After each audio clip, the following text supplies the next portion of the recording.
Hello, everybody. Welcome back to Cameron Sports Podcast. I'm your host here, Cameron Lindsay, back with another episode. So, last episode, made my NBA Finals predictions. I had picked Boston in 7. I thought it was going to be an interesting series at first, but because of Luka and Kyrie versus Jason Tatum and Jaylen Brown, and Luka and Kyrie being the most talented, most skilled offensive duo in the league by far. Like on the offensive end, both of them can get 30 like that, like it's with ease. So I thought it'd be a pretty interesting series. I really thought it would. I picked Boston because obviously I thought overall they have the better team. They're deeper. You got Jrue Holiday, all defensive team, all elite, arguably the best pound for pound on ball defender in the league, or pure defender in the league. We got Derek White, all defensive team defender. Him and Jrue Holiday both made second team all defense this past season. And of course you got Jaylen Brown, Jason Tatum, both two-way players in their own right, two big wings, skilled wings on the offensive end, and they can defend also. We got Kristaps Porzingis who came back, even though he got injured during the finals. Al Horford, who can shoot threes, who can also defend a little bit, even at his age. So yeah, I just felt like the Celtics were more deeper, and with Kristaps Porzingis playing, I feel like he was the deciding factor, because I believe Kyrie and Luka and Jaylen Brown and Jason Tatum will cancel each other out. So I'm like, okay, the role players got to step up. That means a PJ Washington for Dallas. That means a Derek Lively. That means a Daniel Gafford. Also Penny Hardaway Jr., Green. So yeah, that means players like that on Dallas got to step up, and of course on Boston, that means Derek White, Jrue Holiday, maybe Peyton Pritchard. Who else? Kristaps Porzingis. So other players will have to step up besides those 4 players of Jaylen Brown, Jason Tatum, Kyrie, and Luka. Now, like I said, game 1, I went with Dallas because I feel like Boston, they'll always lose a game they should win, and I'm thinking like, okay, Dallas gonna come in, they're gonna come in mean business. Kyrie probably gonna drop at least 28. Luka gonna be Luka. He gonna drop 30. The only thing I got right in this part was Luka scoring 30. He had 30 points. He went 12 of 26 from the field and 2 for 5 from the free throw line. So he struggled from the free throw line. Jaylen Brown for Boston, he played very well. He had 22 points, 7 of 12 from the field, and 6-11 from the free throw line. Boston won game 1, 107-89, dominated. Like I said, it was only game 1 now, so can't panic about that. I'm like, okay, game 2 for sure. Dallas is gonna bounce back in game 2. I thought that was the case, but no. Like I said, Luka, and I'm like, Kyrie gotta bounce back from game 1. Because he played bad, but Luka, he's 30 points again. He had 32 points, 12 of 21 from the field, 4 for 8 from the free throw line. So he kind of struggled from the free throw line again, shooting about 50% from the free throw line. This time for Boston, Jrue Holiday stepped up and he had 26 points. He went 11 of 14 from the field and 2 for 2 from the free throw line. So he made both his free throws. Boston won game 2, 105-98.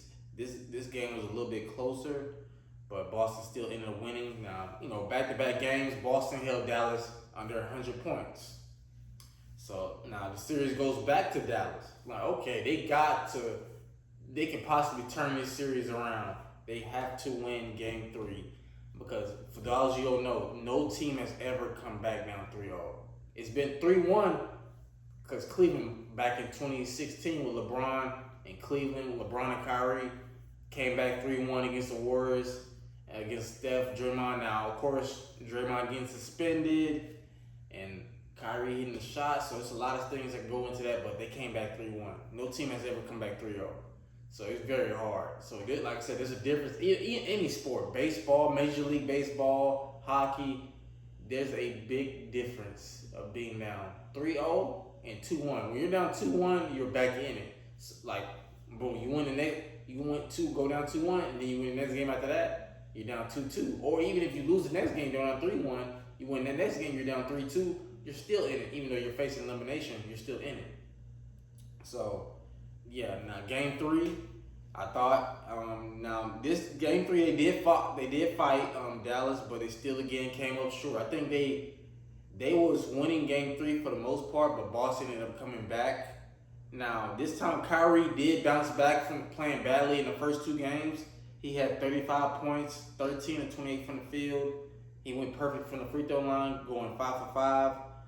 This time for Boston, Jason Tatum led Boston in scoring with 31 points, 11 of 26 from the field, and he went 5 for 5 from the free throw line as well.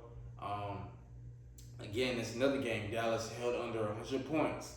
And like I said, I got to give credit to Boston. They're the best defensive team in the league. I know technically the Timberwolves were, but I think Boston, as far as like defending, Boston was.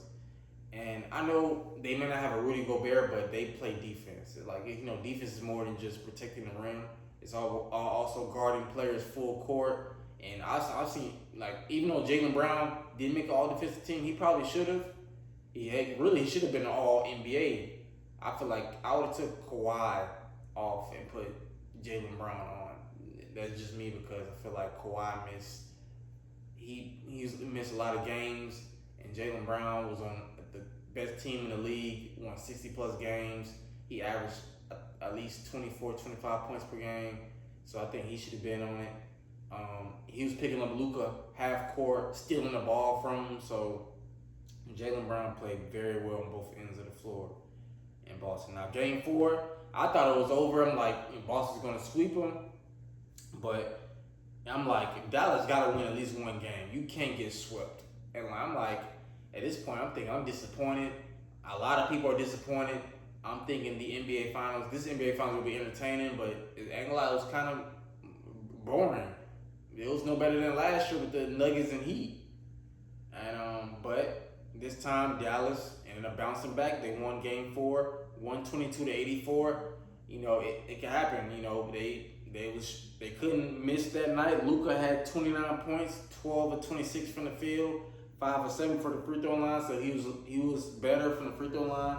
Tatum led Boston in scoring, but he struggled only with 15 points, 4 of 10 from the for the field, and 5 of 7 from the free throw line. Of course, Boston lost game 4. It's all right. You're still up 3-1.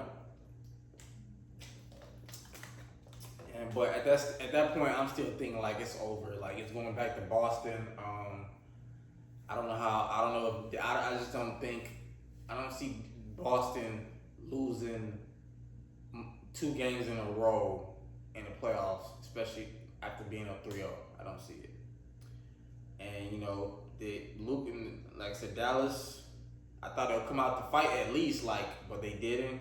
Boston ended up winning the NBA Finals and winning Game 5, 106-88. Luka had 28 points, 12 of 25 from the field, 2 for 5 from the free throw line, so he struggled. He went back struggling from the free throw line. Jason Tatum balled out with 31 points, 11 of 24 from the field, 8 for 8 from the free throw line. I thought Kyrie would show up. I thought Luka would really play better, but they just weren't the better team. Boston was clearly the better team in this series. They held Dallas under 100 points 4 out of the 5 games, except for Game 4 when Dallas scored 122 points, and it was just their night that night. Jaylen Brown was named Finals MVP. Now, I know some people probably think Jason Tatum. I have no problem with Jaylen Brown being Finals MVP because he balled out. I feel like he was a little bit more, even though he technically didn't shoot the ball all that well in this series because he balled out. Game 1, he had 22 points, 6 rebounds, 2 assists, 3 steals. Game two in Dallas, he had 21 points, 4 rebounds, 7 assists, 3 steals. Game three, he had 30 points, 8 rebounds, 8 assists. Game four, he had 10 points, only 1 rebound, 2 assists. And then game five, he had 21, 8 rebounds, 6 assists, 2 steals. So I feel like Jaylen Brown did on both ends. Now, you could win anybody, Jaylen Brown, Jrue Holiday, or Jason Tatum. Because really, I feel like Boston had almost every game that had somebody up, like different step up. Even game one, Kristaps Porzingis balled out and had 20 plus points after being hurt pretty much all of the playoffs. So, but yeah, I think Jaylen Brown deserves it. He really did ball out, like I said. Now, Jason Tatum, he balled out. After the first two games, he may not have been the most efficient, but I think he played pretty decently. Game one, he had 16 points, 11 rebounds, 5 assists. Game two, 18 points, 9 rebounds, 12 assists, a steal. Game three, 31, 6, 5, and 1. Game four, 15 points, 5 rebounds, 3 assists, 1 steal. And game five, he had 31 points, 8 rebounds, 11 assists, and 2 steals. He averaged 22, 7, and 7. Yeah, he's one of a few players in NBA history to lead their team in scoring, rebounds, and assists. Like I said, Jaylen Brown, he averaged 20 points, 5 rebounds, and 5 assists. So it really could have went either way, but I'm not mad for Jaylen Brown, winning. He won Eastern Conference Finals MVP the round prior before the NBA Finals against the Indiana Pacers. So I think he deserves it. I think, of course, Jason Tatum, of course, I know he wanted to win the award, but I know he cared about that trophy more than the Finals MVP. But yeah, I ain't gonna lie, I'm really disappointed in this year's NBA Finals. Thought it'd be more entertaining. I really did. Now I don't know if Dallas. Now kudos to Dallas. I don't think their season is a failure because they were 5th seed.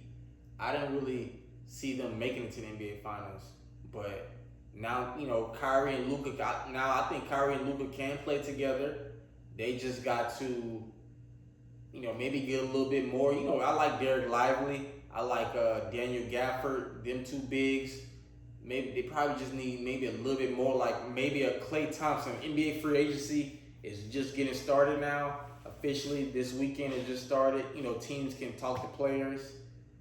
So, and I heard Klay Thompson is potentially going to speak with one of the teams Klay Thompson is going to speak to is the Dallas Mavericks, because some breaking news from Adrian Wojnarowski from ESPN.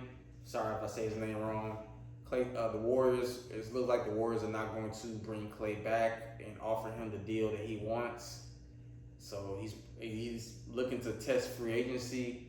He's going to speak to the Magic. He's going to speak to the Mavericks, Lakers, Clippers. I think the Sixers and maybe the Magic, but at least the Sixers. So if they can get somebody like a Klay Thompson, he may not be the old Klay, like elite defender, but I know he'll play defense. He can shoot them. He's one of the greatest shooters of all time. So Klay can at least still give you 18 to 20 points. I know that for a fact. He can at least give you 18. So if they can get somebody like Klay with Kyrie and Luka, excuse me, I like Dallas's team a little bit more. So we'll see about that. Boston, I don't think they really need anything. Just bring back her key pieces. I know looks like Kristaps Porzingis is not going to be he's not going to be ready for the start of the season in October, so they probably will miss him a little bit. Hopefully he can stay healthy. If he can stay healthy for the most part, and I don't know if it looks like if Al Horford's going to come back and retire. I haven't heard anything. I would thought like maybe he would retire after winning his first title after 17 years in the NBA, but looks like he's coming back. So yeah, they got a good chance. The East is not really tough like the West, so I like Boston's chances to at least get back to the Eastern Conference Finals. Because like I said, I don't know if Dame and Giannis is gonna mesh well. I don't know is Embiid gonna be healthy, or they gonna get Paul George, or they gonna get better. Is Jimmy Butler gonna be with the Heat? Because it looked like some rumors where Jimmy Butler might not be with Miami the start of the season. So I don't know. We'll see about that, but it's gonna be really interesting. I just hope that I would love my Lakers versus Boston NBA Finals. Like we need that. We need that again. Like if it was Lakers Celtics and NBA Finals, that's must see TV. We need 2008, 2010 back. Like we need that, and they also need to bring the Larry O'Brien Trophy back on the court. They need to do that also. Please, NBA, we need that. Now, not just for me, all fans of basketball. We want the Larry O'Brien Trophy logo back on NBA courts instead of YouTube TV. Like, come on now, like that's kind of disrespecting the NBA Finals in a way. So, but another topic I want to get into is I saw it on social media, and there was a question asking, is Jrue Holiday and Al Horford Hall of Fame caliber players now? Because Jrue Holiday now is a two-time All-Star. He's a two-time NBA champion. He's a six-time All-Defensive player. He averages 16.1 points per game in his career, 6.4 assists per game in his career. So, like I said, Jrue Holiday is an elite defender. You could argue Jrue Holiday because, like I said, he's an elite defender. At least two-time NBA champion, two-time All-Star, six-time All-Defensive, 16.1 points per game, 6.4 assists. I would argue. I wouldn't say first ballot. No, I won't say first ballot. But I would say it's a chance he could get in. Like, I don't know. I wouldn't put him over DeMar or Paul George. It's a chance. He has a chance. I would say that, just not first ballot. I give him a chance. Now, Al Horford, on the other hand, I feel like he has a little bit more because the Naismith Hall of Fame, they don't just take pro basketball. They take college as well. And Al Horford is now an NBA champion. He's a two-time national champion, winning back-to-back in 06 and 07 with the Florida Gators. He's a NBA second-team All-Defensive team back in 2018. He's an All-NBA third team in 2011. He's a five-time All-Star. He has averaged 8 rebounds per game with 13.1 points per game.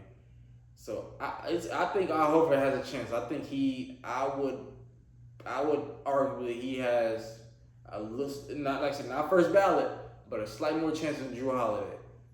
Because, like I said, he's won in college back to back. He's now won in the NBA. He has a solid career, averaging 13 points per game, 8 rebounds, 5-time All-Star, All Defensive Team, All 13 NBA. So he has a chance, But if I had to pick between these two, I'd probably lean toward Al Horford a little bit more because his resume is just a little bit longer if you include college. So, but I really do love Jrue Holiday. Like, he's an elite defender. Damn, like, come on, Milwaukee. Like, I can't believe y'all got rid of Jrue Holiday and let Boston get him. Like, it's crazy. And don't get me wrong, I feel like in some ways they should have kept Dame and Jrue Holiday. Somehow you could have did that. But now I will say this: in Milwaukee, I wouldn't trade Dame. Now, if it don't work this year, like next season in October, if it don't work, or if it's looking like by the time All-Star break is coming up and it's not working, I would trade Dame and I would fire Doc Rivers. Just me. I wouldn't be surprised. Or like I said, if it just don't work at all, yeah, I can see Dame asking for a trade or them trading Dame, or maybe even Giannis asking out of Milwaukee, possibly. But yeah, like, what y'all think? Like, let me know what y'all think.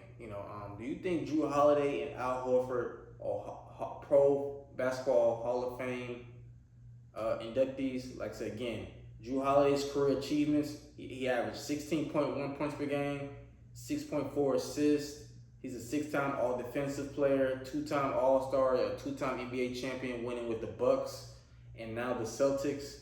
Al Horford career achievements: he averaged 13.1 points per game, 8 rebounds. He's a 5-time All-Star, NBA second-team defensive player in 2018. He's an NBA All-Third Team in 2011. He's a 2-time national champion in college with the Florida Gators back-to-back in 06 and 07, and he's now an NBA champion with the Boston Celtics. Do you think Al Horford and Jrue Holiday are pro basketball? Like I said, I think they both got a chance, just not first ballot. I don't think first ballot. Like, it'll probably take a little minute for them to get in, but potentially, I think they got a chance. But yeah, I definitely do look forward to the NBA offseason.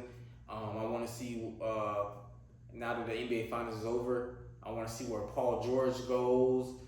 Looks like he's not going to sign back with the Clippers. Looks like because they don't want to give him the max.